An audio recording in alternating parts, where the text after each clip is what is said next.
জনপ্রিয় লোকে ওরা অনেক ঘিরে হাসির চাপ কোটা মনে হয় প্রচুর কোটা হলো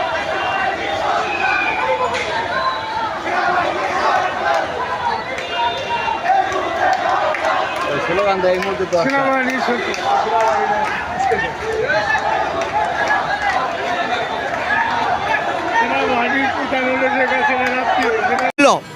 আমরা সেই শোক মিছিলে আজকে 2টার সময় আমরা অংশগ্রহণ করার কথা, শুধু ছাত্রদের আজকে তাদের প্রোগ্রামের কারণে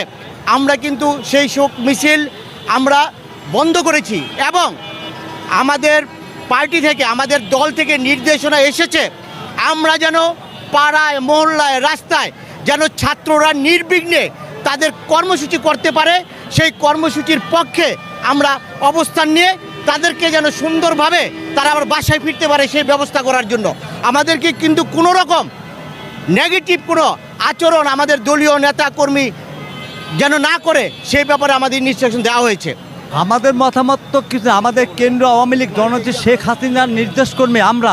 শান্তিপূর্ণভাবে এখানে আমাদের যার যার এলাকায় অবস্থান করছি। এমতো অবস্থায় দেশের সাধারণ জনগণ যাতে কষ্ট না হয়,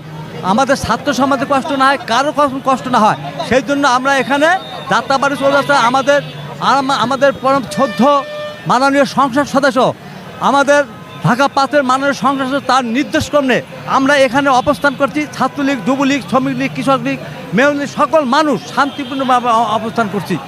এখানে আমাদের জননেত্রী শেখ হাসিনা কোটা বিরোধী কখনই ছিল না, তিনি কোটা এবং ছাত্রদের পক্ষে ছিল সর্বসময়। এই সুযোগটা জননেত্রী শেখ হাসিনা দেওয়া হয় নাই, কারণ এই আন্দোলনটা জামাত এবং বিএনপির হাতে কুক্ষিত হয়ে গেছিল, ছাত্রদের হাতে আর নেতৃত্ব ছিল না, তারা নিয়ন্ত্রণ করা ভিন্ন খাতে এই আন্দোলনকে পরিণত করে আজকে এই দেশে ছাত্র সমাজকে এইভাবে নির্যাতন আগুন সন্ত্রাস দ্বারা সমস্ত বাংলাদেশের সে দ্বিতীয় বিশ্বযুদ্ধে এইভাবে কোনো হত্যাকাণ্ড ঘটে নাই, এইভাবে পোড়াও জ্বালাও কি